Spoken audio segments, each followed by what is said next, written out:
começando a gravar já. Sejam bem-vindas para a nossa terceira aula. Já chegamos à terceira aula.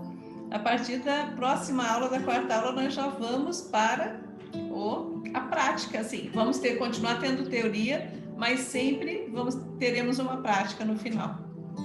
Tá? Daí vocês já podem, para quem ainda não trabalha com tarô, que não usa o tarô, já pode ir experimentando, né? Hoje eu estou aqui com o tarô cósmico para mostrar para vocês. Esse aqui, ó. Minha caixa já está meio velhinha. Olha que lindo. Ele é o cósmico. Esse aqui é o livrinho que vem dentro dele. E deixa eu pegar aqui algumas cartas. Olha que linda a justiça. Eu acho a justiça fantástica. Dando para todo mundo ver? Esses olhos, olha esses 6 de copas, que apaixonante. Não é? Deixa eu pegar aqui. Olha a carta do mundo. É uma mulher. E na maioria dos tarôs ela está como uma hermafrodita. Aqui está representado como uma mulher. Da carta do mundo, esses 4 animais, né? Nos cantos, eles são os elementos. Também estão relacionados com os 4 apóstolos não, os 4 escrivãos da Bíblia, né? Que Mateus, Marcos, esqueci o nome, evangelistas, os 4 evangelistas. Mas aí quando chegar ao mundo a gente vai estudar direitinho, tá? A carta da morte, tá que é simpática. Não é tão amedrontadora, né? Ela tá um pouco mais vazia, né? A carta da morte geralmente nos outros tarôs ela tá mais encorpada. Essa tá no sentido que a morte é isso mesmo, você tem que se desapegar para transformar, né? Aliás, só para vocês saberem, a carta da morte, porque as pessoas começam a perguntar: oi, Nath! Bom, agora nós estamos aqui com a Marli, Ana Lu, Michele e Nath. Seja bem-vinda, Nath. A gente estava conversando aqui, não iniciamos a aula ainda, estamos só batendo um papo aqui sobre as cartas do tarô cósmico. Olha só, justiça, morte, o mago, sou apaixonada pelo mago, gente, olha esse mago. Lindo, né? Quer dizer, nem todo mundo precisa achar lindo, tá? Cada um se identifica. Por exemplo, vocês podem se identificar com a mitologia celta. Olha esse tarô. Olha essa rainha de ouros da mitologia celta. Tá vendo? Ali a moeda representando o elemento, né? Ela está toda sentada num trono linda, com os pés bem plantadinhos no chão. Um campo de trigo, que a rainha de ouros representa geralmente abundância, prosperidade e capacidade de realizar. Então, está muito ligado ao elemento terra, porque ouros é terra. Tá? Então, a gente pode... Aí, vou pegar aqui e aí a gente já vai. Por exemplo, olha a justiça do tarô aquariano.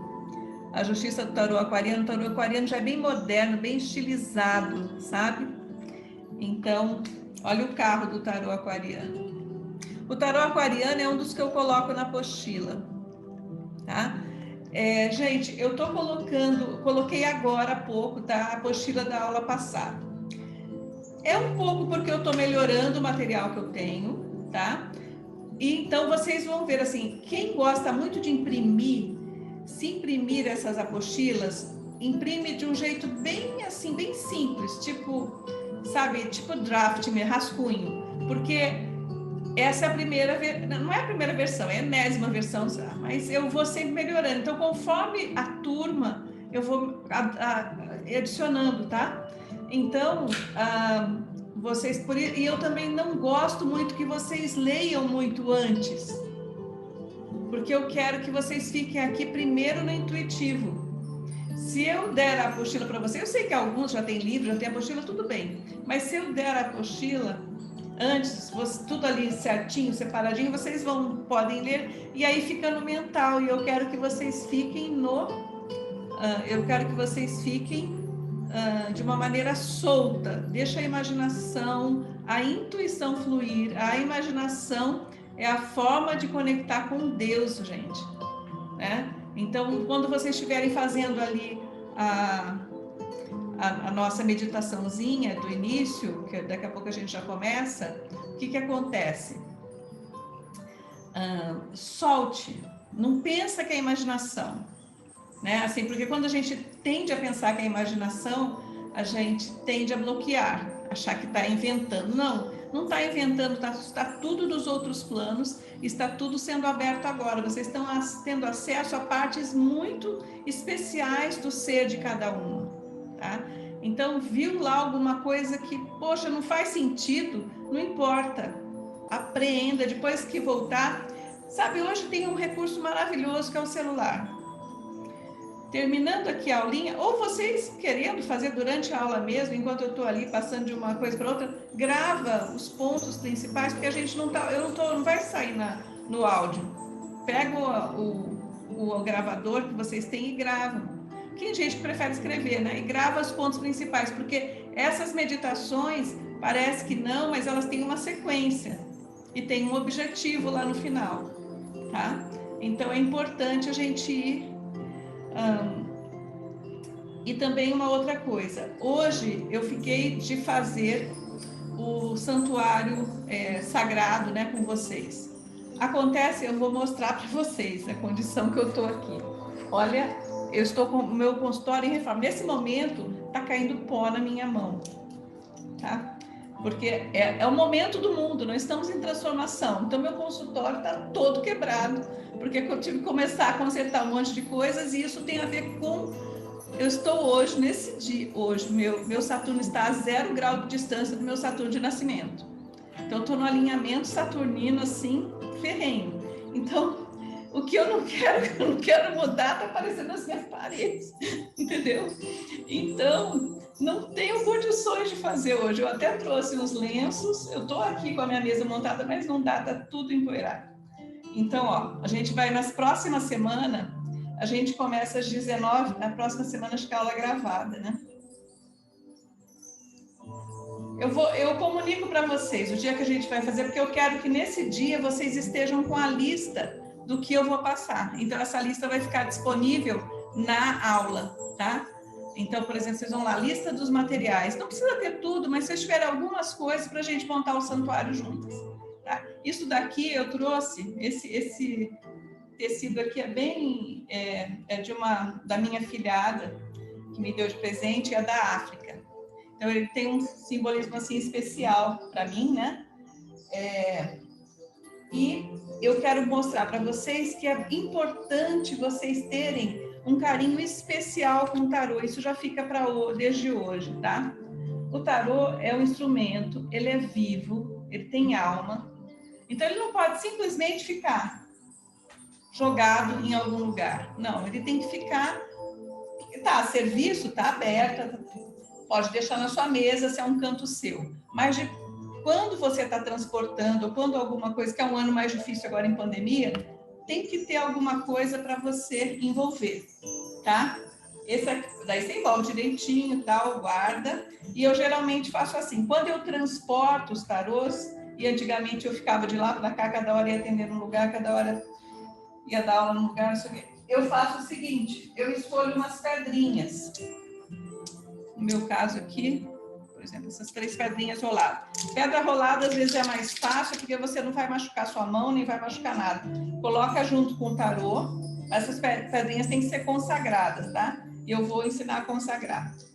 E daí você transporta junto, se você vai dar aula ou se você vai atender em outro lugar, num outro consultório, por exemplo. Mas, tudo bem, hoje a gente trabalha online, mas nem sempre, né? Vai ter momentos em que vocês vão participar. Tá viajando, tá? É muito importante esses cuidados. Eu tenho esse aqui também, que esse aqui foi minha filha que me deu, que eu amo esse tecido, ele é bem levinho de seda, né? Esse aqui também. Aí porque como eu tenho vários tarôs, como eu sou geminiana, eu não consigo decidir muito, eu tenho já vários lencinhos, depende do mood do dia, né?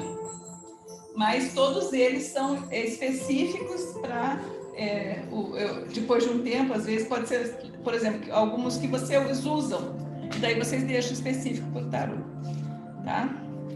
Então já mostramos aqui o tarô cósmico para quem chegou depois. Deixa eu só admitir. Já mostramos o tarô cósmico aqui para quem chegou depois. E agora mostrei um pouquinho do tarô aquariano. E hoje nós vamos fazer uma meditação. Acho que já deu para ter várias assim já, né? Então a gente vai fazer a meditação. Então eu quero que vocês sintonizem com aquilo que vocês têm de mais tranquilo, mais solto. Vai lá para a essência, relaxa os ombros, se entrega para essa meditação. É o momento de vocês. Vamos pedir que os seres de luz, que os seres sábios, que as sábias, que a sacerdotisa de cada um esteja presente. E eu gostaria que vocês se transportassem para aquele lugar, que pode ser a mata, que pode ser a praia, que pode ser perto da cachoeira, pode ser no topo da montanha, ou na montanha, no campo, ou num lugar que você escolhe etericamente, que seja seu, um lugar que você se sinta bem. Nesse lugar, perceba se você está no seu altar.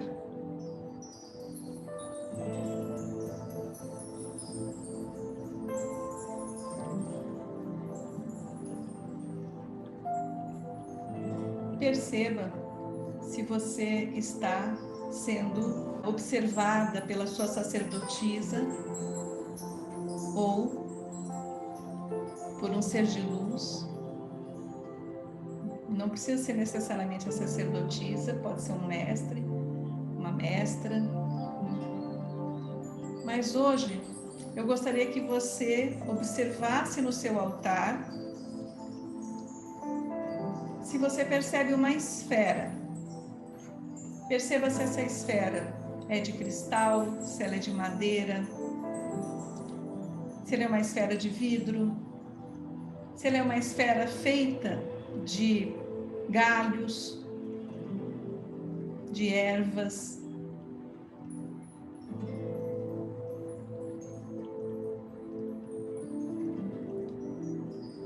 E essa esfera você vai deixar no centro da mesa do seu altar e deixe que ela fique ali.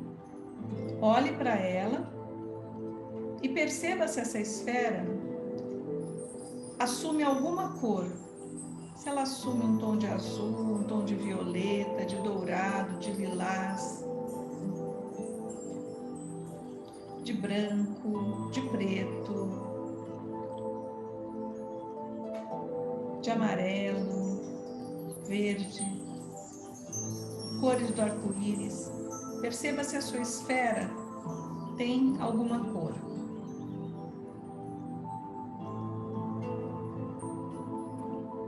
E depois, enquanto isso, a sua sacerdotisa está depositando um objeto para vocês, na verdade, 2 objetos. Um arco e uma flecha, ou pode ser um conjunto de flechas. Eu peço que vocês observem como é o seu arco, como é a sua flecha, ou se a sua sacerdotisa depositou um outro instrumento para vocês, um outro equipamento.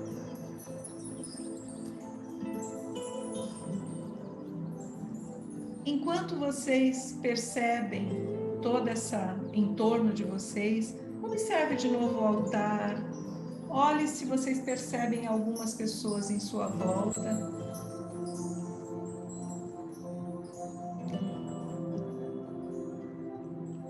E essa sacerdotisa vai conduzi-las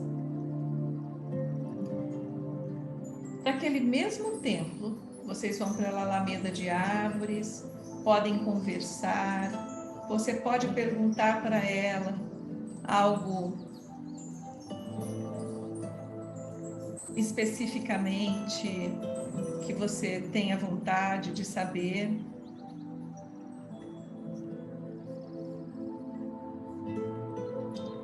Pode perguntar mentalmente, se você achar melhor verbalizar, pode verbalizar. Continua andando com a sacerdotisa e vocês vão subir, né, aquela escadaria, vão perceber pássaros, cristais, seres se movimentando, vão até aquele lugar que é uma espécie de um salão enorme, que aquela abóbada pode ter o topo, o teto, é todo aberto, vocês conseguem ver o céu. Você está com seu instrumento, você deixou lá a sua esfera no seu altar, você está com seu instrumento e você vai escolher um portal para entrar. Se você quiser escolher o mesmo portal da semana passada, perfeito. Se você achar que tem uma outra cor que chama, vá nessa cor. Lembra que os portais têm vários portais guardados por seres de luz. Hoje, provavelmente, esses portais estão guardados por índios ou índias, ou indígenas.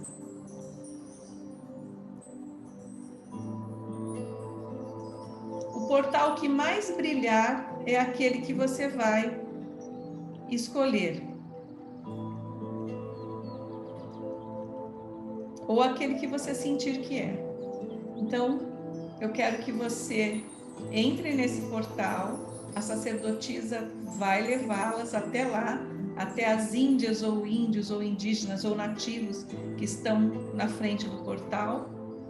E você vai adentrar pela fogueira fria, lembra que não queima, e você vai provavelmente se ver num lugar. Eu quero que você vá para a natureza, tá? Se por acaso você for por um lugar que é, depois que você passar a fogueira, depois que você passar esse corredor de fogueira, você vai chegar num lugar que provavelmente é um lugar na natureza. Pode ser um lugar onde a característica seja o gelo, pode ser um lugar de savana, como na África, pode ser um lugar na selva amazônica, pode ser no Pantanal, pode ser, enfim, em lugares como a Austrália. Eu quero que você vá para a mata, para alguma espécie de mata. Você está com seu arco, sua flecha, é simbólico, são simbólicos. Eu quero que você se veja correndo nessa mata, correndo, correndo, correndo, até você achar um lugar onde você vai receber os seus animais de poder. Nós vamos fazer agora um totem sagrado. E esse totem sagrado, ele pode ser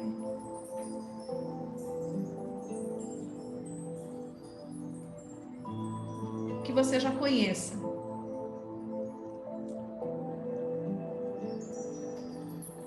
Fique nesse lugar, né? Observe.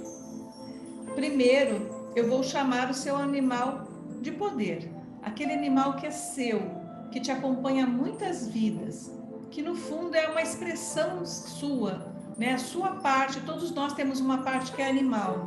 Esse animal de poder é o seu animal que te acompanha. Se você já souber, chama o seu animal. Se você não souber, deixa que ele venha. Esse animal, ele te fortalece, ele te protege, ele te acompanha.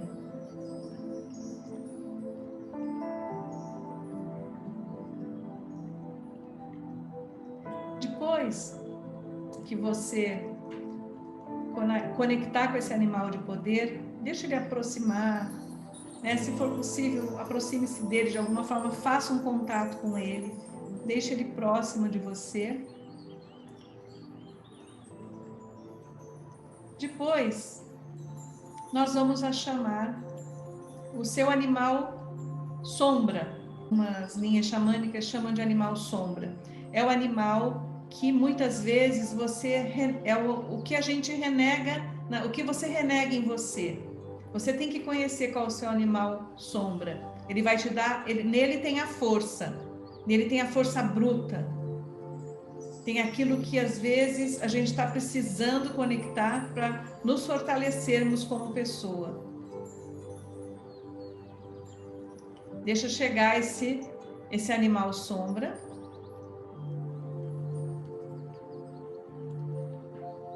Olha bem para ele, veja se ele te transmite força, se você conhece essa parte sua. Convide-o para ficar. Pode ser que ele prefira não ficar, mas convide-o para ficar por perto. Depois você vai para o seu animal mais espiritual, a sua parte mais bonita, assim que você, aquilo que você assim tem de mais pureza, que é o animal dourado. Você vai compondo o seu totem. O totem são 4 animais. Esse animal dourado, ele não precisa ser dourado, como o animal sombra não precisa ser um animal escuro, como animal de poder não precisa ser nenhum só leões, tigres ou não. Esse animal dourado, ele faz parte de como se fosse assim, ele acessa níveis muito altos do seu ser. E agora você vai, para finalizar esse totem, nós vamos para o animal alado. Esse animal alado é um animal geralmente mais relacionado àquele que te leva para além, aquele que te leva para outras dimensões. É aquela parte ainda mais leve, mais sutil que você tem. Você primeiro conectou o animal de poder, depois você conectou o animal sombra, depois você conectou o animal dourado e agora você está conectando o animal alado. E agora eu gostaria que você percebesse esses animais em seu entorno. Olhe para a sua vestimenta, perceba como você está vestida. Perceba como você maneja o arco e a flecha.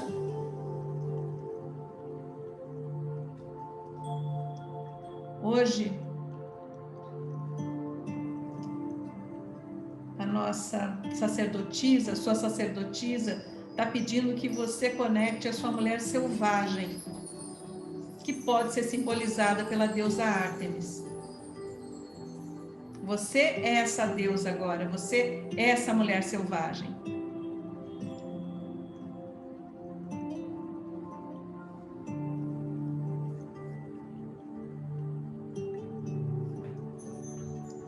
Então, agora, junto com esses animais, converse um pouquinho com eles, afague quem você pode afagar. Se tiver alguém que voa, ofereça seu braço para ele pousar. Olhe para cada um deles no olhar, assim, dentro do possível. No meio dessa mata, no centro, talvez tenha um tambor, uma espécie de tambor.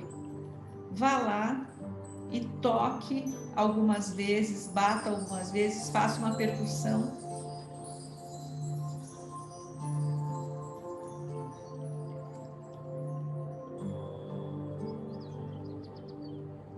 E perceba se os animais ficam em torno. Depois que você bateu o seu tambor, que você se irmanou com seus animais, você vai voltar acompanhada por eles. Eles vão te deixar bem próximo do portal. E você será acompanhada principalmente pelo animal de poder para dentro do portal, até você se encontrar com a sua sacerdotisa.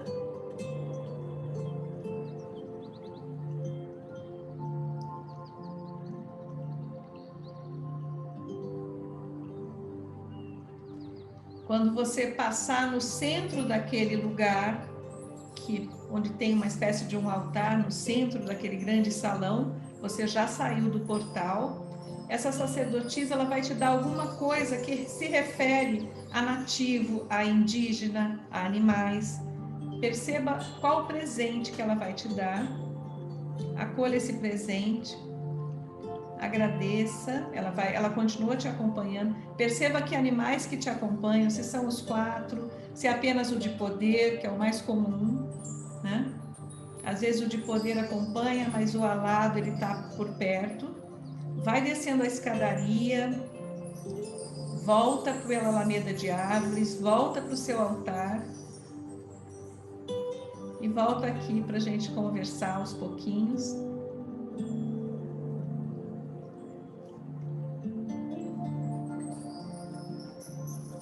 Dá uma esfregadinha na mão, estica um pouquinho, daí aquece o rosto, né? Aquece aqui o terceiro olho, o coração. E depois vocês comentam comigo lá na plataforma, tá? Só quero saber se está todo mundo bem. E a gente vai agora falar da nossa matéria, né?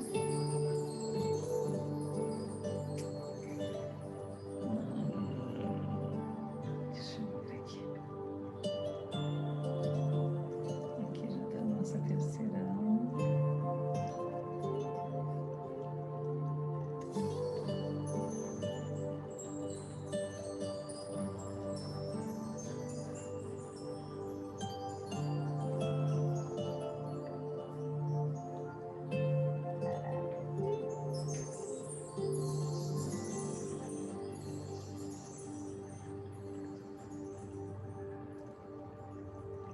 A gente tem que voltar. Nós paramos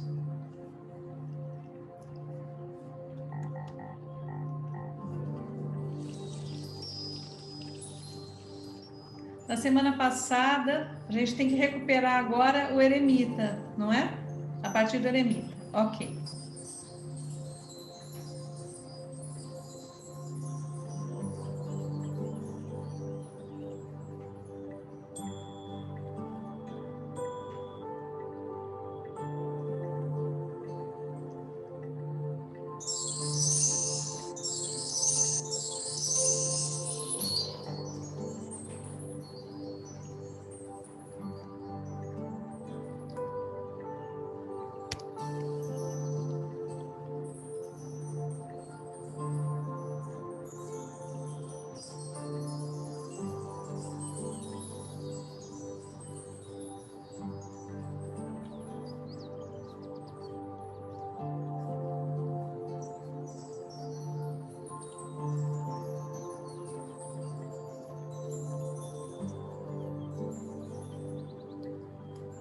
Gente, o eremita é muito lindo.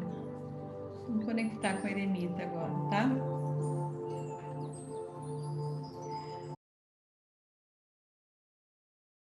O eremita é esse homem aí, esse senhor, esse sábio, esse idoso, esse mestre, né? Geralmente ele está segurando a luz, né? Porque ele é o portador de luz. E ele segura a luz e ele tem um cajado que representa o poder, o conhecimento, o poder do conhecimento, é que ele é um iniciado principalmente. Ele tem geralmente um cinto que representa, um cinto que muitas vezes é uma serpente que representa a sabedoria, e ele caminha sozinho.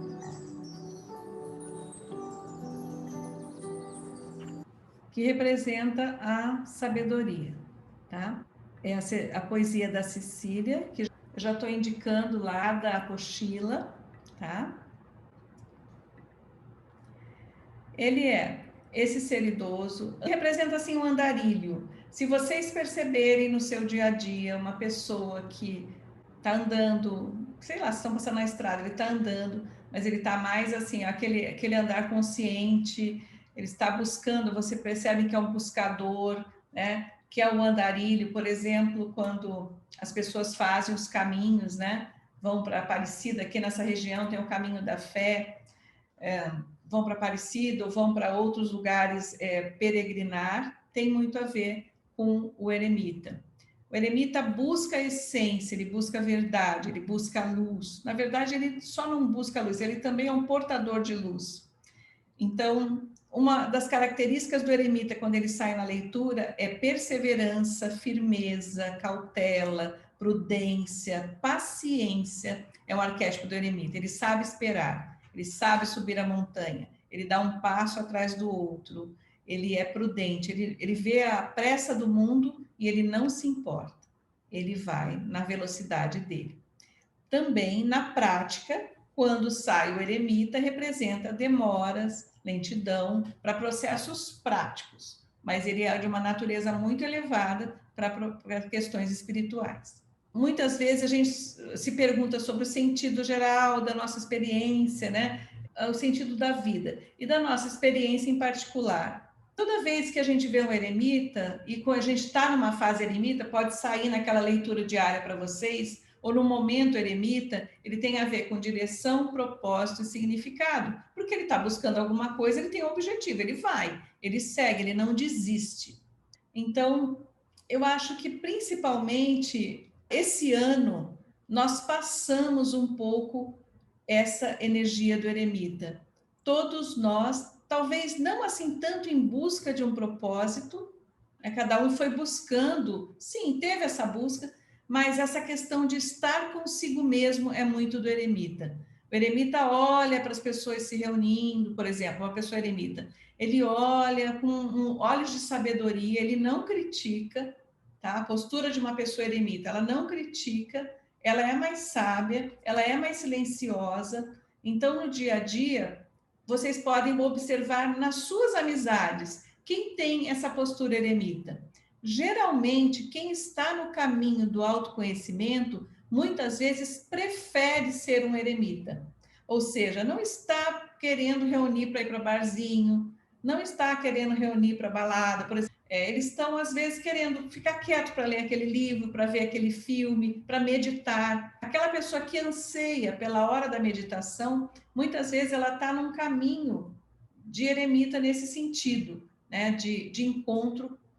No final, o objetivo do eremita é o encontro com a essência. Existem várias maneiras de você observar. E eu queria que você, nesse momento, observasse o que você tem de eremita? O que essa carta te traz? Você olhando para a carta, o que ela te remete? Quem tem o tarô aí já pode olhar para a sua própria carta do eremita e perceber, assim, se conectar com ele, a que ele te remete. O cajado, sim, facilita o trabalho dele, mas representa essa questão da iniciação, né? Essa luz, né, que é para iluminar o caminho, também significa que ele é o portador de luz. Olha que lindo, gente, é o São Francisco, tá? Né? Nessa representação do tarô. Muito linda essa representação. Deixa eu ver qual que é esse tarô aqui. Esse aqui eu acho que é o tarô russo.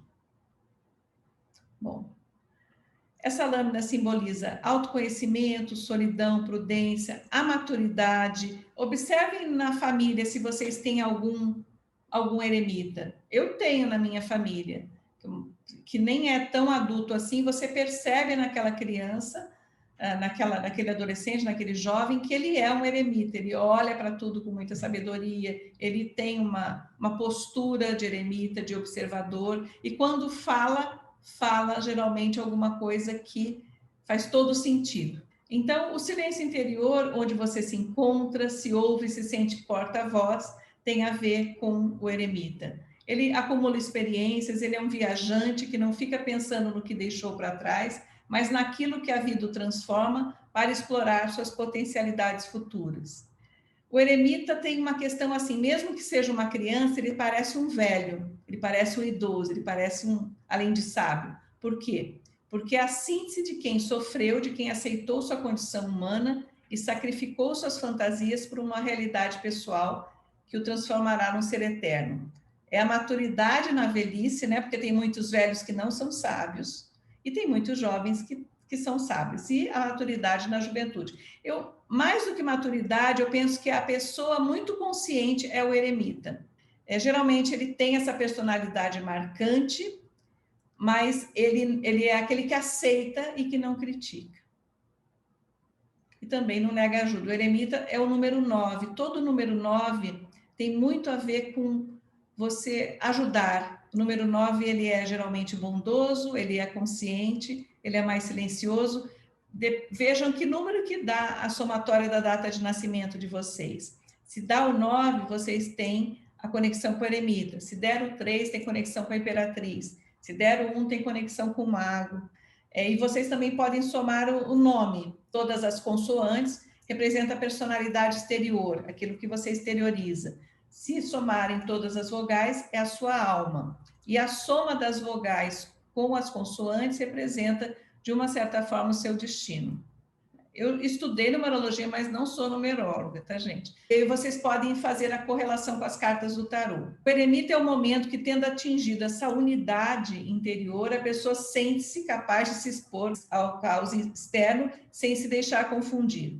Ele é esse viajante solitário e ele tem esse poder mágico, né? Que é quando o homem conhece a si mesmo. Isso aqui é interessante, tá? Quando o rei Arthur adoeceu, depois de ter sido traído e renunciado à sua espada ou vontade de lutar, os cavaleiros saíram em busca do Santo Graal, que poderia curar o rei e restaurar o reino. De certa maneira, cada cavaleiro encontrou o seu caminho nessa busca. O caminho, a busca e o encontro são todos importantes, e isso em diversos reinos e mundos, pois muitas são as moradas do meu pai. Como Arthur em Avalon, podemos nos credenciar a espada junto com a Dama do Lago. O reino está novamente afligido, invadido, e o verdadeiro reino dos céus deve ser restaurado nesse plano, que é o que está acontecendo agora. Com a entrada da Era de Aquário, nós teremos a restauração do reino dos céus, que seria o reino dos céus na Terra, tá? No caso de Arthur, ele se fundiu com Merlin, porque Merlin seria o eu superior do Arthur. Então, veja bem, quando o eremita sai numa leitura, indica que o processo em questão caminha, porém com lentidão, e que devemos olhar com atenção para separar o joio do trigo. Eremita é prudência, cautela, demoras, lentidão, mas também sabedoria, bondade, escutar as pessoas, não julgar, tá? Então, no final, é essa a síntese do eremita. Lógico que ele vai trazer o tema sabedoria, né? Ele é número 9, que é um número lindo. 9 tem todos os números dentro. Se você soma o 9 com alguma coisa, resulta no próprio número, né? Ele é o símbolo da espiritualidade, humanitarismo, inspiração. Esotericamente, é um número completo, que significa sabedoria, tá? Esses signos regentes são discutíveis, então, se vocês tiverem uma outra opinião, anote a sua opinião, pode pesquisar a respeito, tá? Eu acho que no sentido da busca, ele tem muito a ver com Sagitário, e no sentido da descrição, ele tem a ver com Virgem. Tá? Então, é isso. Qual que é o problema do eremita? Medo, atraso, demora, avareza, lentidão. Bom, agora a gente vai para nossa aula. Essa é a Roda da Fortuna, e no caso do poema de Cecília Meirelles, ela já começa falando do tempo.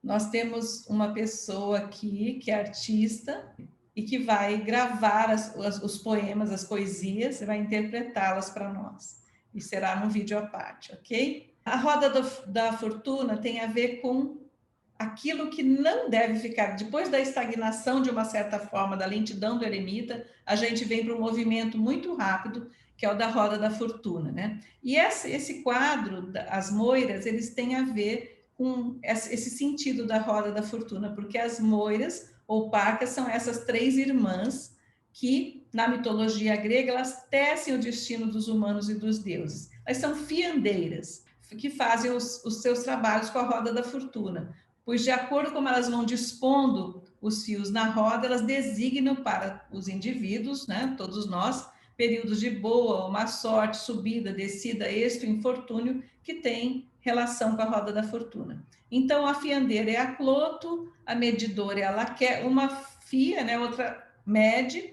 e a outra corta. Então, representam os estágios da vida, a roda da fortuna tem esses estágios e também tem as funções de assistir cada pessoa em seu nascimento, casamento e morte. Então, ao terceiro dia, esse aqui é a carta do tarô mitológico, tá? Aqui mostra as moiras do destino. As moiras fazem com que os ciclos da vida sejam prontamente respeitados. Como exemplo, podemos atentar para o dia, que precede a noite, para o sol, que aquece após uma temporada de chuva. Essas três irmãs, elas fornecem indícios de tudo que deve ser visto de forma cíclica. E se você for pesquisar em outras culturas, sempre tem essa questão dessas três irmãs, dessa natureza tríplice, tá?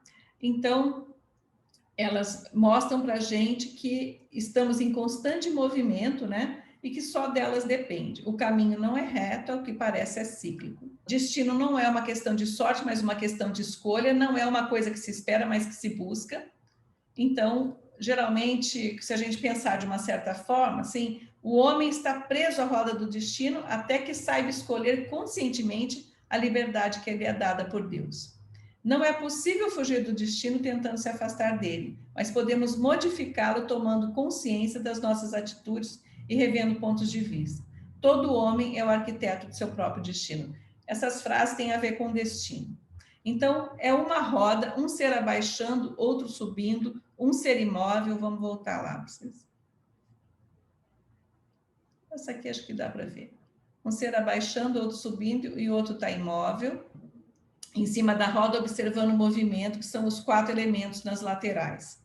Um círculo completado, onde podemos observar o conjunto do processo e avaliar se é momento de tomarmos essa direção ou momento de mudar. Então, toda vez que aparece a roda da fortuna, a gente não pode deixar de fazer algum movimento.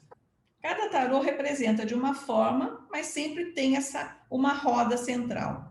Geralmente é uma carta positiva, no sentido de que as coisas fluirão, mas a gente precisa fazer alguma ação, fechar esse ciclo e continuar.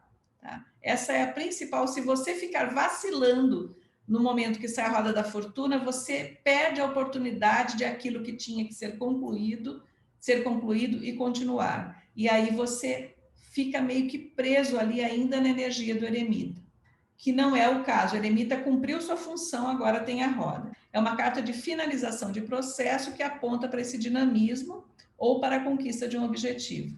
Essa carta é uma das mais lindas, eu considero que é do Wade, tá?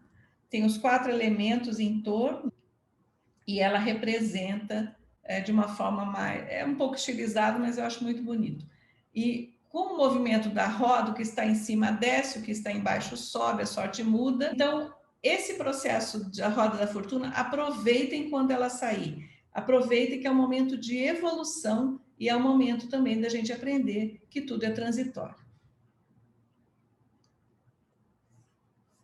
Ok?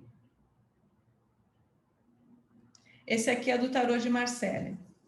Esses círculos representam esses estágios, né? Se a gente pensar de uma forma mais ampla, representam os estágios da consciência humana. Mas muitas vezes, na natureza prática, pode representar aquilo que a gente tem que fazer e tem que fazer rodar. Uma pessoa que é uma roda da fortuna, uma pessoa que é tipicamente, o arquétipo dela é a roda da fortuna, ela sempre pode perceber que ela está geralmente em altos e baixos na vida. Ela experimenta um êxtase ou um momento muito alto, depois ela cai. Então, essa roda da fortuna também a gente tem que achar um ponto, a gente tem que agir e achar um ponto de equilíbrio, a gente não viver eternamente nessa roda. Ok? Então, ela tem a ver com destino, é um número que, se sair, ela vai dizer que sim, que você vai realizar alguma coisa. Ela tem essa questão também de que coisas boas podem acontecer em termos de abundância e nada fica igual, geralmente, quando a roda da fortuna aparece. Às vezes, a gente é que fica ali preso na energia do eremita. Mas geralmente quando aparece a roda da fortuna, alguma coisa vai se resolver se a gente agir, tá? Então, evolução, sucesso, boa sorte, elevação, progresso, mudanças favoráveis, mas tem esse problema aqui, ó, falta de posicionamento, interrupção e os altos e baixos, que gera instabilidade. A carta da força. A carta da força é uma carta que pode ser a número 11 ou número 8. Todos nós temos, de alguma forma, assim, que lidar com a força sempre. Então, cada arcano expressa algum tipo de força. Vamos até os que nós estudamos até agora. O mago expressa a força da criatividade e também dos novos caminhos, né, com inteligência. A alta sacerdotisa, a força da sensibilidade e compaixão. A imperatriz, a força da natureza e da abundância e da prosperidade. O imperador, a da autoridade racional, a força de se ter uma estrutura. O hierofante, a força de você ter a palavra certa na hora certa, tem muito a ver com o hierofante, que ele geralmente está muito ligado ao arquétipo de terapeuta. A força espiritual e de cura. O enamorado, a força das decisões, da escolha. Né? O carro, a força da conquista de novos espaços. Geralmente o carro tem está muito relacionado com vitória também, com conquista. A justiça, do equilíbrio nas relações. O eremita, a força da busca, né? A força também de se ter a constância. Uma palavra para eremita é constância também. A roda da fortuna de completar um ciclo, né? De encerrar, né? Se falar, ufa, completei esse ciclo. E daí a gente, daqui a pouco, fala... Bom, a gente vai falar do enforcado. O enforcado é doação, dedicação e sacrifício. Quando a gente chega no enforcado, a gente tem um momento, às vezes, de renúncia também. A força da morte é da transformação, de saber liberar alguma coisa, desapegar para transformar, e para ir também para uma próxima. E a temperança da harmonização. Temperança é uma das cartas também mais belas, tá, gente? Então, por que, então, um arcano específico que fala da força, né?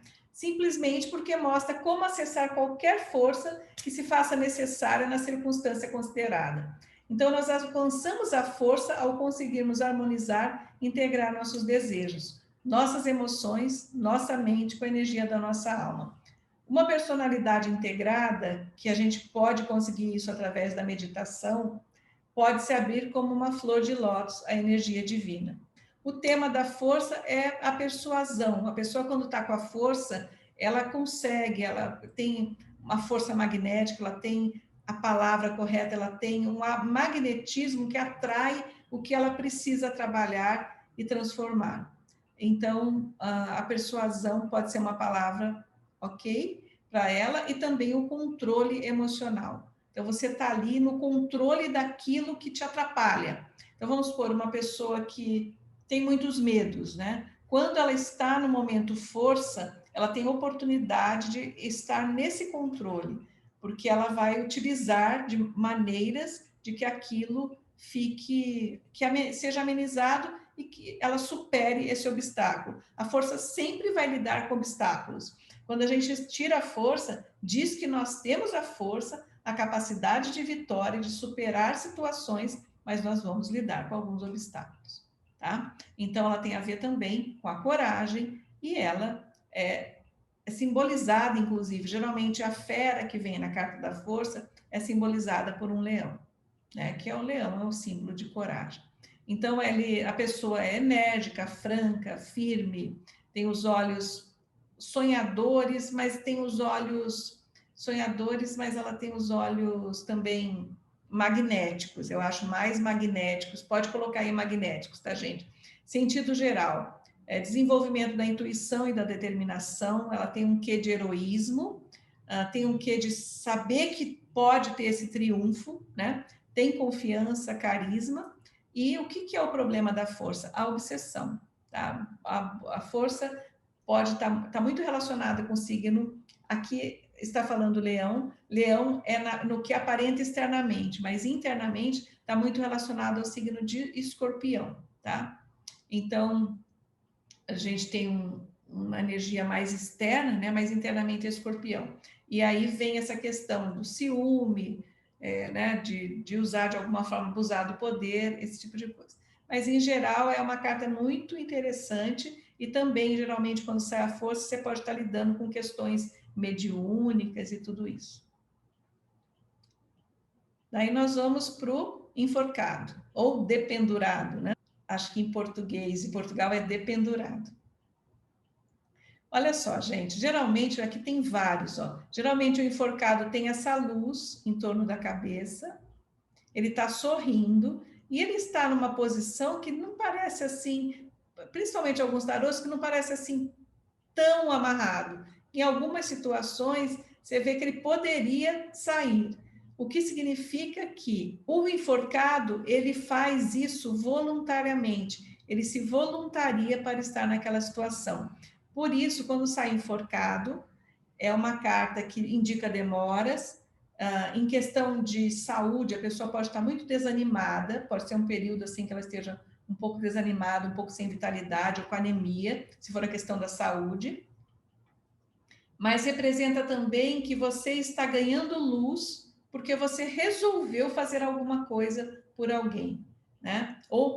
Então, esse período é de um ano, que é o tempo ali que a pessoa vai ficar naquela situação, ou que ela é o número 12, que simboliza um ano, 12 meses, né? Ou dezembro, e é uma carta também com essa questão de tempo, é mais longa, né? Então, é uma posição claramente não confortável, embora a gente perceba essa expressão tranquila. Em alguns tarôs ele está até sorrindo. É uma carta que simboliza essa questão: renúncia, sacrifício, dedicação e a luz na cabeça, né? A questão dos altos ideais e também de valorizar o próximo. Existe uma parábola que, ao explicar aos discípulos a noção de próximo, teria o mestre dado o exemplo de uma viajante à beira da estrada em dificuldades. Teriam passado diversas pessoas de diversos níveis sociais e culturais até alguém ter parado e prestado ajuda. Este é o próximo, quando procuramos ajudar alguém. A primeira pergunta que devemos nos fazer, e isso tem muito a ver com o enforcado, tá? É se essa ajuda está dentro dos seus limites. Você está ajudando, você está nessa questão do enforcado, mas você está dentro dos seus limites, porque se não estiver, nós vamos ficar criando karma, tá? Por isso que a cobrança pode ser alta. Existe uma lei cósmica que o universo nos devolve aquilo que doamos generosamente, mas isso é verdadeiro apenas sobre a energia que realmente dispomos e não sobre aquela que está comprometida de alguma forma. A segunda pergunta que podemos fazer é se essa ajuda será suficiente em primeiro lugar. E em segundo, se não criará uma relação de dependência. O enforcado, às vezes, fica numa situação porque está numa relação de dependência, de codependência, ou está se doando mais do que ele pode, e aí não é bacana. Aí esse enforcado pode gerar estagnação na sua vida, pode gerar uma doença, tá? Então, algumas vezes nos perguntamos do que adianta procurar ajudar os necessitados, pois não passa de uma gota d'água no oceano. A Madre Teresa até tem uma frase bonita, né? Com essa questão da gota d'água no oceano, né? Ela ajuda como uma gota d'água, ela fala, eu sou uma gota d'água no oceano, mas sem essa gota, o oceano de alguma forma seria menor. Então, a importância da ajuda. Um bom lembrete seria o relato daquele senhor que, em uma praia repleta de estrelas no mar, que não tinham acompanhado a maré, havia um menino que jogava no mar. E jogava no mar. Essa é conhecida, essa história, né? Mas são muitas, ele comentou, né? O que adianta esse esforço se muitas ficarão de fora? Ao que o menino respondeu, pelo menos estou fazendo a minha parte. Conta o relato que, a partir daquele momento, tanto o senhor quanto o menino começaram a jogar estrelas do mar. Igual aquela parábola do beija-flor, né? Que ele ia de gotinha em gotinha tentar apagar o fogo. E alguém, enfim, um animal mais esperto da floresta, perguntou para ele por que ele fazia aquilo. Ele falou a mesma coisa, porque sem essa gotinha eu estou fazendo a minha parte, né? Estou jogando o que é possível fazer. Então, nós temos que, de alguma forma, ser esses beija-flores, ser essa pessoa que joga a estrela no mar, a gente tem que fazer a nossa parte. A questão é, essa parte, você está fazendo e você não está se prejudicando?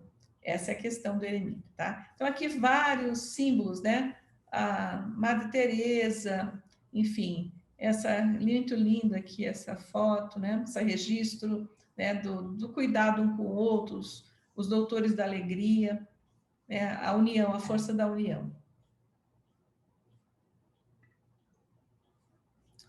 Então é isso, o eremita, desculpa, o enforcado, ele também ele tem essa questão, né? Outra justificativa dele é que frequentemente fazemos, né? É que está tudo tão difícil que não nos resta energia para ajudar alguém. Então vamos ver o contrário, né? A gente às vezes está dando mais do que pode e energeticamente a gente fica acabado, ou também a gente fica naquela coisa que não temos energia para doar.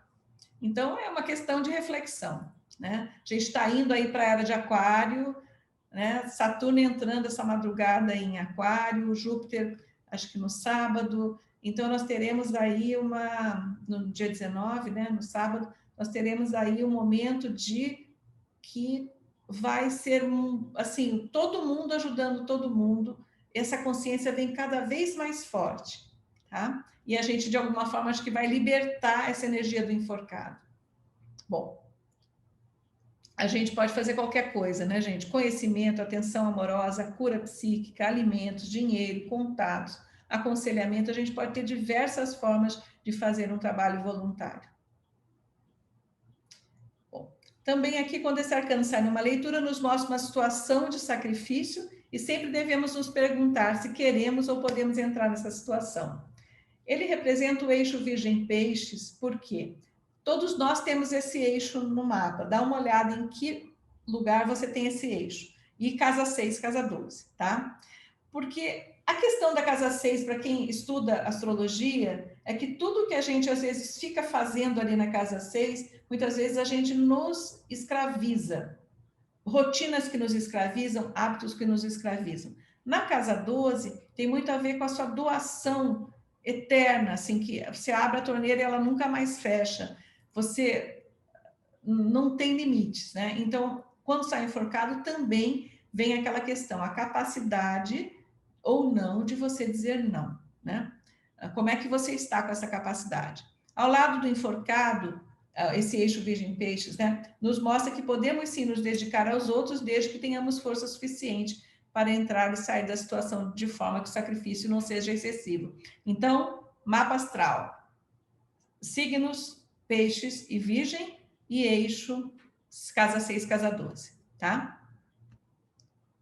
Então, o sentido de sacrifício, ou do sacro ofício, que é muito um sentido para o enforcado. Número 12, sinal de dever da grande obra, né? O planeta regente é Netuno, regente de peixes, é uma questão espiritual, né? Sentido geral, é momento de provações, pode ser um momento de apatia, pode ser um momento de entrega espiritual, realização espiritual, pode ser um período que você esteja em repouso, se recuperando de alguma coisa, né?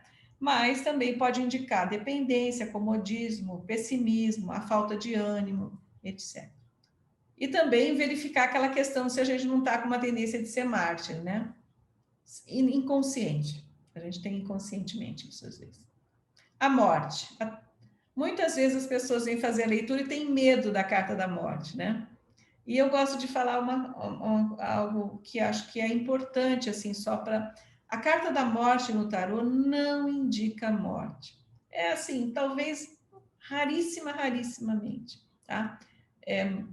Não indica, a princípio. Muitas vezes, a carta que indica a morte, se a pessoa está num processo de uma doença, está terminal, ou que ela está num momento muito difícil da doença, etc., no estágio, é o Sol. Porque quando você está num processo de uma doença muito avançado e você está num sofrimento incrível, o Sol representa que você libertou, né, e vai encontrar a sua essência. Então, eu estou falando assim, para vocês não ficarem assustados quando a carta da morte sair.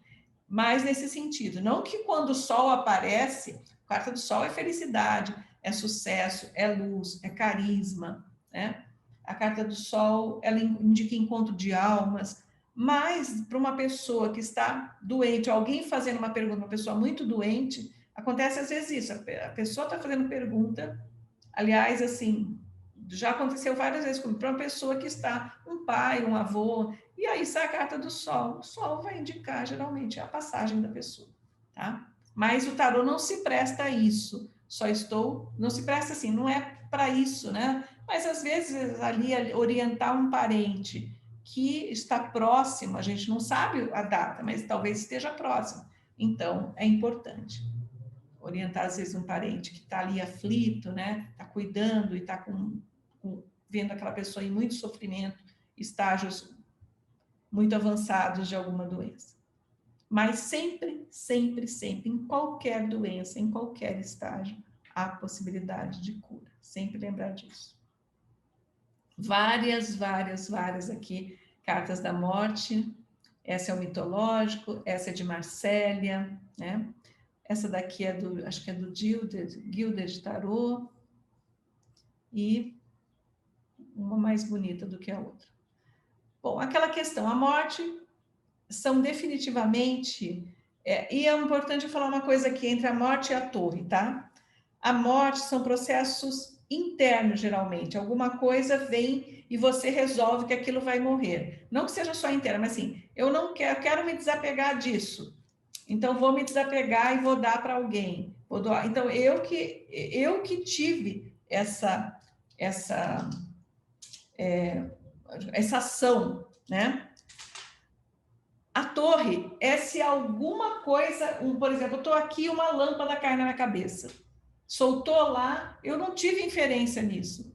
Estava tudo certo, de repente a lâmpada cai na minha cabeça, a torre vem do externo, a morte parte do interno. Essa é uma diferença muito importante entre a morte e a torre, tá?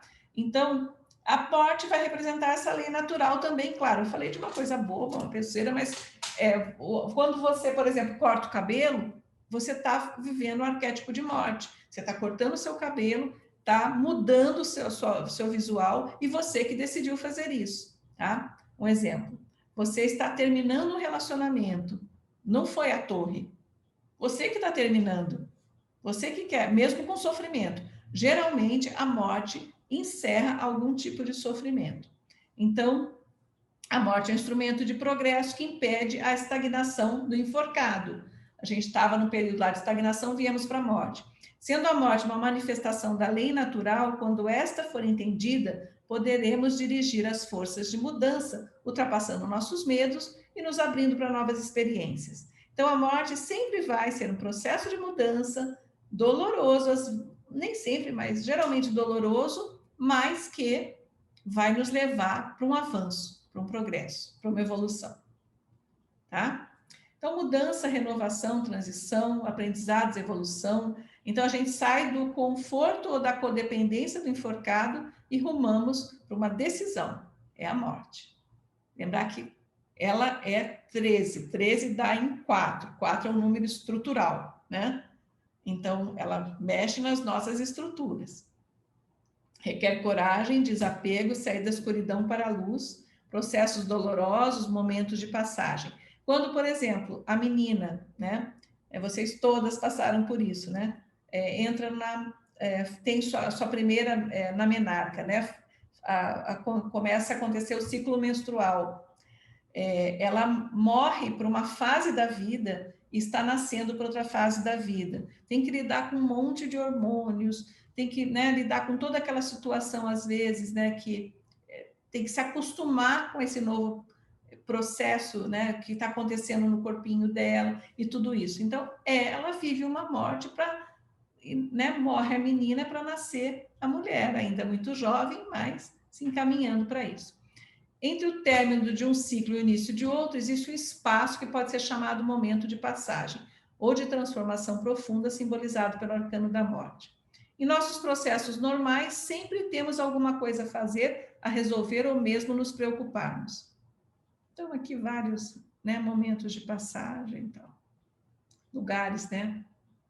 E nós temos momentos de transformação, por exemplo, quando uma criança muda de escola e perdeu os amiguinhos, né, de uma escola. Vocês com certeza já experienciaram isso. É uma morte, uma carta da morte, tá? O término da faculdade antes de encontrar um emprego, período de adaptação logo após um casamento ou uma separação envolvendo dor, né? Momento de que você sai de uma empresa, às vezes que você está totalmente adaptado né, e gosta daquele lugar, e às vezes você quer que seja mandado embora mesmo, mas o momento de ser despedido, às vezes, pode ser muito difícil, né? A questão da doença grave, né? Bom, são situações, a morte de alguma forma nos deixa um pouco desamparado, mesmo que seja momentaneamente.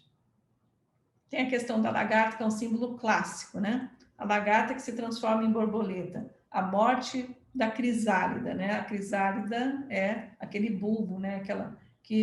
Da qual a lagarta se torna borboleta.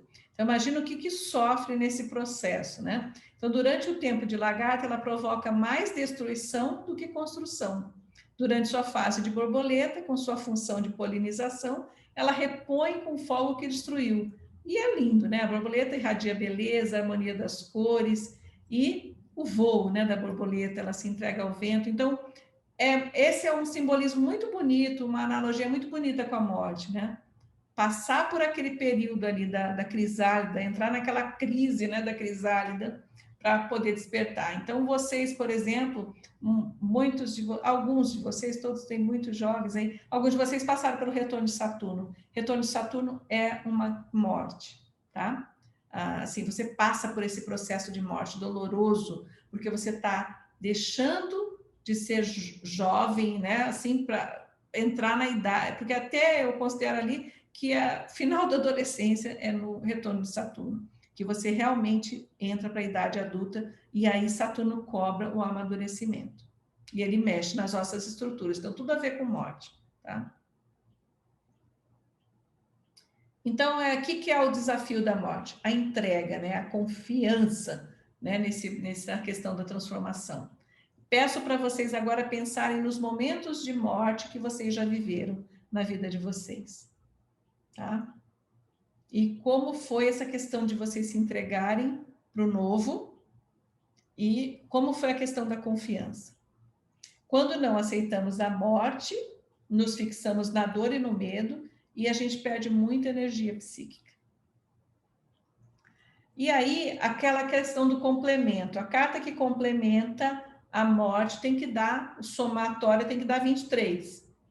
E, no caso, 10 e 13 é um complemento outro. Então, o que acontece nisso, né? A roda da fortuna junto com a morte nos ensina que, encerrado um ciclo, podemos nos entregar ao período do vazio da transformação, ao fogo criador conservando apenas a presença, sabendo que a vida ressurgindo das cinzas, mais uma vez virá com todo o seu esplendor.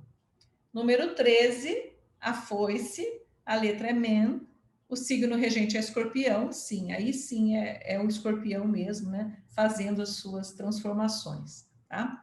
Transformação radical sempre tá relacionado com o esqueleto, uma pessoa muito magra, né? Então, às vezes, a gente vê esses símbolos, tá? Vem uma pessoa muito magra, angulosa, né? Falar com você e pode ser um símbolo de que a morte não está te visitando, não a morte, aquela morte com foice, mas está dizendo assim, será que você está ali num processo que alguma coisa você tem que se libertar, você tem que deixar, você tem que partir para o novo? Então, não pode ser um período de separação, rupturas, transformações, corte do mal, rompimento necessário, heranças, tá? E a morte pode indicar, quando a gente está vivendo, né, esse apego do que é antigo e não quer ir para o novo. Pode, acidente, quando, dependendo, a gente vai falar depois na leitura, tá? Dependendo da casa que sair a morte, na leitura das 12 casas astrológicas, pode indicar um acidente. Mas é raro isso. Gente, a carta da temperança que a gente vai encerrar hoje o dia, né? A nossa aula. A temperança é, depois da tempestade, vem a bonança. A gente passou pela estagnação, passamos, não vou falar desde o começo, mas nós passamos pela aquela perseverança, aquela lentidão, aquela foco do eremita. Depois a gente decidiu ali na roda da fortuna, depois a gente viveu. Daí depende do tarô, né? Da roda da fortuna, geralmente pode ir para a carta da força. Passamos por desafios, aceitamos os desafios. muita luta ali na carta da força, mas geralmente com vitória, daí a gente passa por um período de estagnação e depois a gente vai, estagnação, codependência, não sei o quê, aí a gente vive a morte, o 12 e o 13 são períodos difíceis. E aí a gente vai para a temperança, que é um momento de pausa, de descanso, de fluxo, de beleza. E ele é um anjo, então de proteção espiritual. Para quem conseguiu fazer toda essa jornada, recebe a proteção da temperança, né? Então, vários tarôs, todos muito lindos. Esse aqui é o mitológico, esse aqui é o Llewellyn, esse aqui é o Balbi. No tarô, existem 3 arcanos que estão diretamente relacionados com o equilíbrio. O Papa, que nós já vimos, a Justiça e a Temperança, cada um no seu nível, tá? No Hierofante, o arcano 5, o equilíbrio vem através da mestria sobre os 5 elementos, com a consequente integração do físico, emocional, mental, energia motivacional pelo espiritual, e aí a gente permite que haja cura, né? E expressão em diversos níveis. A carta do Hierofante é belíssima, gente. São tantos significados que quando você lê assim, vocês vão ficar encantados, tá? Ela é belíssima. Na carta da justiça, o equilíbrio vai se dar através de ajustes. Tem coisas a serem ajustadas, equilibradas, né? Geralmente tem a ver com relações, trabalhando-se dessa forma crenças, expectativas, limites, experiências. É um processo dinâmico e intenso em que você vai usar muito sua natureza mental racional. Na carta da temperança, o equilíbrio chega junto com a paz e a harmonia. Então, quando ela aparece numa leitura, é indicação de que vai haver uma ordem, que tudo estará bem, que as coisas têm fluxo, né? Que podemos nos tranquilizar, ou simplesmente a questão do repouso, você merece, férias merecidas, descanso merecido, tá? E também, lógico, ela é uma carta de alta energia espiritual. Então, é um convite para nós abrirmos ao poder curativo do universo. Em tempos muito antigos, que fugiram à memória de nós agora, existia uma ordem natural em que o alto vibrava em ressonância com o baixo. Não existia essa polaridade, né?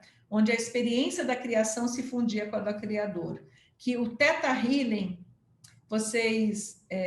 alguns de vocês com certeza são Theta Healers, ou já fizeram um curso, ou têm interesse. O Theta Healing traz muito isso, tá? Onde a experiência da criação se fundia com a do Criador, em que a vontade do pai ou da mãe, né, atuava na terra como nos céus. Quando a gente manifesta, quando a gente está fazendo visualização, que tem isso no meu curso de abundância, do Sintonize Abundância, eu coloco vários passos para manifestar. E bem assim bacana, já recebi vários depoimentos lindos. Então, você vai ficar junto com a experiência do que você se torna um co-criador ativo. Tá? Então, é sabido que esse equilíbrio foi rompido no aspecto lunar da experiência humana, ameaçando o aspecto solar. Ou seja, a gente vai estudar a Lua mais para frente, tá? Então, havia verdadeiramente o período de contaminação, a Terra foi colocada numa espécie de quarentena, que é o que nós estamos saindo dessa quarentena agora, entrando na Era de Aquário. A Terra foi colocada numa espécie de quarentena, porque houve essa contaminação, esse perigo, a gente baixou muito a frequência, né? Então, e daí o que fez? A Terra abaixou sua vibração, primeiro ele colocou uma barreira de frequência, e depois ele, através de uma desconexão de uma rede de energia planetária humana, chamada de rede axial nos humanos. Essa etapa final foi catalisada por um grupo de mestres ancestrais de uma civilização que deu origem aos maias, há cerca de 12 mil anos, e foi quando foi deslocado o eixo da Terra. Quem estuda astrologia, todo mundo sabe que o eixo da Terra é um pouco deslocado, mas quem estuda astrologia sabe desse deslocamento do eixo, tá? Agora, né, nesses anos agora, né, esse mesmo grupo já há algum tempo, não é agora exatamente, já tem algumas décadas aí, esse mesmo grupo está presente para reativar as linhas E essa reconexão é um processo que se dá em diversas dimensões, em direta sintonia com a atenção do Criador e afeta a tudo e a todos. Estamos nos dirigindo do isolamento para a união. Mas, para chegar nesse processo, nós tivemos que nos isolar durante todo esse ano, tá? Bom, então isso é possível porque descobrimos o antídoto para toda negatividade, que é a questão dos abraços, né? A questão toda que a gente faz, tudo isso está acontecendo na Terra, resgate dos cristais, da yoga, da alimentação mais pura, das técnicas de meditação, das técnicas de cura, como Theta Healing, terapia prânica, Reiki, tudo isso faz parte do resgate para a gente entrar num tempo de luz, né?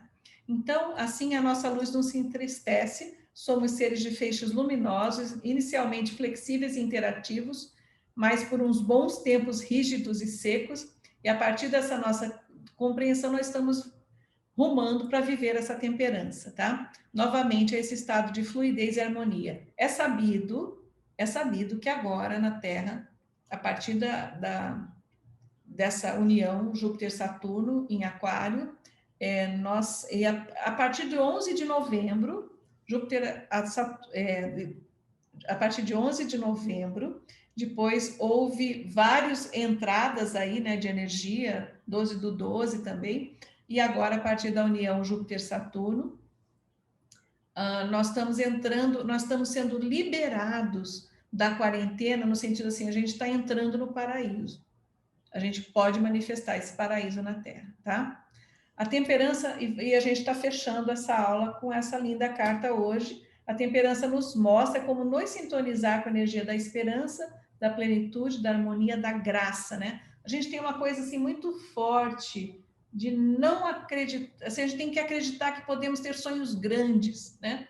Que somos gratos, podemos pensar grandiosamente, temos que ensinar para os nossos filhos, netos, que pode pensar grande, pode realizar grande, né? E pode esperar a graça, receber a graça, né?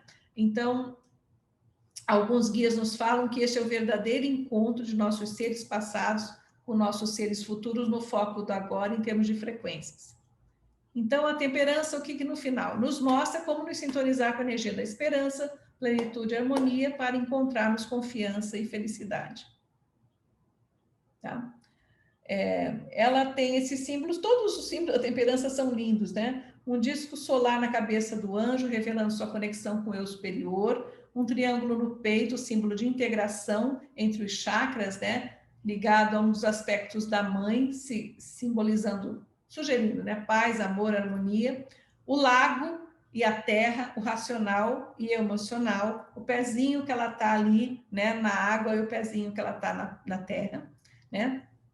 As flores amarelas simbolizando a luz do plexo solar, simbolizando a alegria também. A montanha da aceleração das frequências e, claro, os cálices, ela derrama o completo equilíbrio do yin e do yang. Em alguns tarôs, ela derrama um líquido prata, um cálice é prata, um é dourado, derramando yin e yang, tá? Que traz o encontro do passado com o futuro através do presente, formando um símbolo que lembra o signo de Aquário. O signo de Aquário é o aguadeiro também, né? Lembrar. Então, qual que é o complemento da temperança? Lembra como é que a gente encontra? Soma 14, que é a temperança, com 9, que é o eremita, né? O eremita dá 23. Nos mostram que só tem sentido o esforço da busca e a harmonia com a arte do encontro.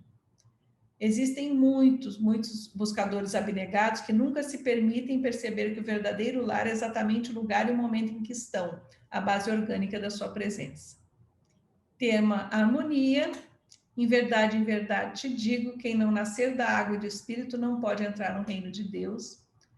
Número 14, símbolo de Aquário, regente Aquário, palavra-chave harmonia, né? Tudo flui. Não adianta ir com pressa com a temperança. Tudo vai fluir no seu tempo, né? Isso é também uma questão da temperança. Geralmente as pessoas temperanças são belas, calmas, amáveis, flexíveis, são um pouquinho robustas e arredondadas. Então, tudo que é de bom, né? Benevolência, confiança, felicidade, afinidade, perdão, paz, conciliação, mudanças benéficas a seu tempo. E claro que toda carta tem sua luz e sua sombra, ela é preguiçosa um pouquinho, pode, assim, quando está, né, numa energia um pouco mais baixa, um pouco preguiçosa, inerte e apática. Mas geralmente ela vibra num fluxo, tá? Num fluxo. Eu vejo assim, quando eu vejo a temperança, eu imagino um fluxo assim de luz, né? Num rio, nas cores do arco-íris fluindo e abençoando a vida da pessoa. Ok? Então é isso. Muito obrigada para quem ficou até aqui. Um beijo para cada uma de vocês, tá? Que todos nós possamos dormir hoje sob as bênçãos da carta da temperança, que todos nós possamos receber isso em nossos sonhos, né? Como dádivas que já a gente já estamos praticamente com o pé na era de Aquário, né? Então, um beijo, muito obrigada, gratidão, namastê. Ah, falta só fechar a carta da semana. Peraí.